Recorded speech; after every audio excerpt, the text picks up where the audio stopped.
اعوذ باللہ من الشیطان الرجیم، بسم اللہ الرحمن الرحیم۔ السلام علیکم، میں ہوں ثنا نور اور آپ دیکھ رہے ہیں میرا چینل وظائف کامل۔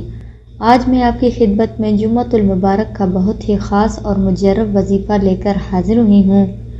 میرا آج کا وظیفہ ہے کہ اگر آج آپ جمعۃ المبارک کے دن جو بھی یہ 2 لفظ پڑھ کر دعا مانگے گا اور منہ سے جو بھی نکالے گا، فوری طور پر اس کی دعا قبول ہو جائے گی۔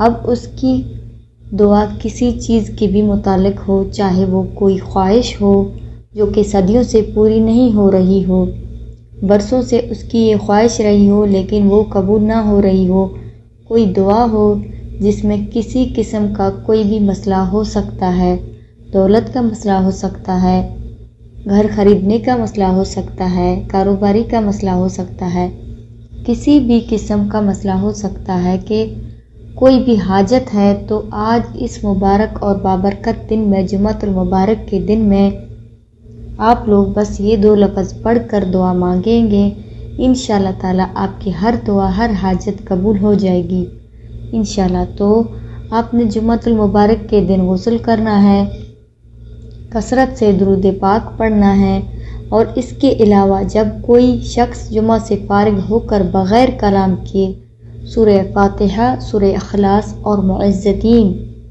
یعنی سورہ فلق اور سورہ ناس 7 بار پڑھتا ہے تو وہ ایک جمعۃ المبارک سے دوسری جمعۃ المبارک تک محفوظ رہا، اور یہ اس کے لیے شیطان سے بچاؤ ہے۔ تو دیکھ لیں کس طرح سے کتنا بابرکت دن ہے کہ اس مبارک بابرکت دن میں اگر آپ سورہ قدر پڑھ لیں تو سورہ قدر جو شخص 7 مرتبہ جمعہ نماز سے پہلے پڑھ لیتا ہے، بہنیں نماز ظہر سے پہلے پڑھ لیں، جو کوئی ایسا پڑھ لیتا ہے اللہ تعالیٰ اسے ہر بلا سے محفوظ فرما دیتا ہے، اور 70,000 فرشتے اس کے لیے جنت کی دعا کرتے ہیں۔ اور جو کوئی سال بھر میں جب کبھی جمعۃ المبارک کے روز نماز جمعہ سے قبل 3 بار سورۃ قدر پڑھ لیتا ہے تو اللہ تعالیٰ اس روز کے تمام نماز پڑھنے والوں کی تعداد کے برابر نیکیاں لکھ دیتا ہے۔ آپ نے آج کا دن ہرگز ضائع نہیں کرنا ہے۔ اگر آپ اس وظیفے کو اس جمعۃ المبارک میں کر لیتے ہیں، ابھی سے لے کر اگلے جمعہ تک آپ نے رزق اکٹھا کر لینا ہے، برکتیں اور رحمتیں اکٹھی کر لینی ہے۔ بس یہ چھوٹا سا وظیفہ کر کے کس طرح سے آپ نے کرنا ہے وہ بھی سن لیجئے۔ آپ نے کرنا کچھ اس طرح سے ہے کہ نماز ظہر جب آپ ادا کر لیں، اس کے بعد آپ نے 2 نفل پڑھنا ہے۔ 2 نفل پڑھنے کے بعد آپ نے وہیں جائے نماز پر بیٹھ کر اول و آخر 21 مرتبہ درود پاک پڑھنا ہے، اور ان دو لفظوں کی آپ نے 2 تسبیحاں پڑھنی ہیں، یا حیو یا قیوم۔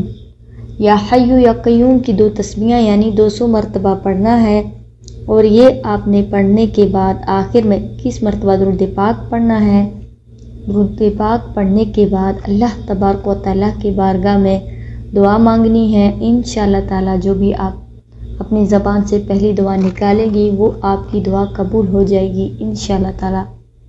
تو امید کرتی ہوں کہ آپ کو یہ میری ویڈیو اچھی لگی ہوگی۔ اگر اچھی لگی ہے تو لائک کیجئے، شیئر کیجئے، اور میرے چینل کو سبسکرائب بھی ضرور کر دیں۔ اسی کے ساتھ اجازت چاہوں گی۔ اللہ حافظ۔